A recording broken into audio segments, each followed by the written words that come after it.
On the morning of September 11, 2001, 19 men armed with box cutters directed by a man on dialysis in a cave fortress halfway around the world using a satellite phone and a laptop directed the most sophisticated penetration of the most heavily defended airspace in the world, overpowering the passengers and the military combat-trained pilots on 4 commercial aircraft before flying those planes wildly off course for over an hour without being molested by a single fighter interceptor.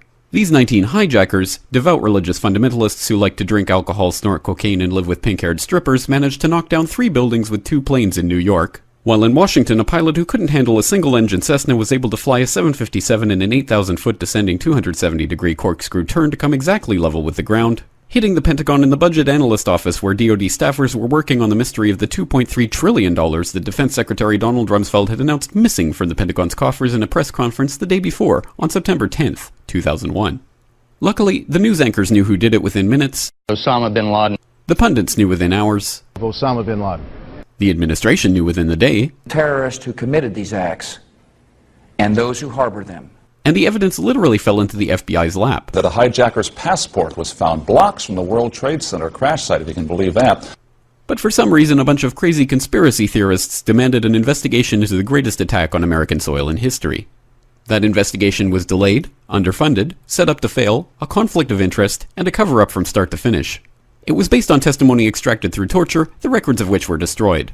It failed to mention the existence of WTC-7, Able Danger, P-TECH, Sibel Edmonds, OBL and the CIA, and the drills of hijacked aircraft being flown into buildings that were being simulated at the precise same time that those events were actually happening.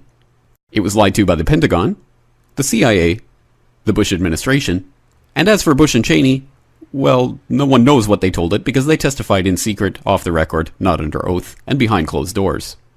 It didn't bother to look at who funded the attacks because that question is ultimately of little practical significance. Still, the 9/11 Commission did brilliantly answering all of the questions the public had, except most of the victims' family members' questions, and pinned blame on all the people responsible, although no one so much as lost their job, determining the attacks were failure of imagination. Because Nobody in our government, at least, and I don't think the prior government that could envision flying airplanes into buildings. Except the Pentagon, FEMA, NORAD, and the NRO. The DIA destroyed 2.5 terabytes of data on Able Danger, but that's okay because it probably wasn't important. The SEC destroyed their records on the investigation into the insider trading before the attacks, but that's okay because destroying the records of the largest investigation in SEC history is just part of routine record keeping. NIST has classified the data that they used for their model of WTC-7's collapse, but that's okay because knowing how they made their model of the collapse would jeopardize public safety. The FBI has argued that all material related to their investigation of 9/11 should be kept secret from the public, but that's okay because the FBI probably has nothing to hide.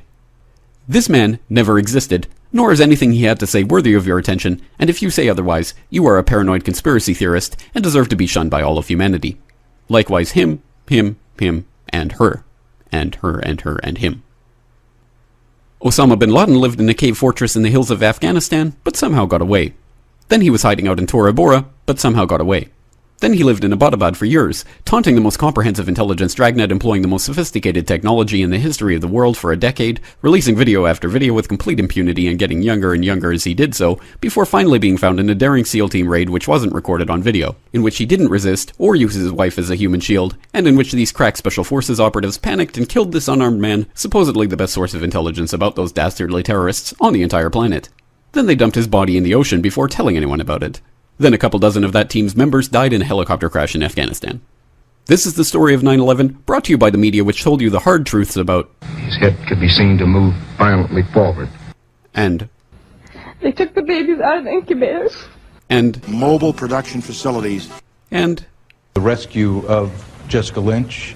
If you have any questions about this story, you are a batshit paranoid tinfoil dog-abusing baby hater and will be reviled by everyone. If you love your country and or freedom, happiness, rainbows, rock and roll, puppy dogs, apple pie, and your grandma, you will never ever express doubts about any part of this story to anyone. Ever.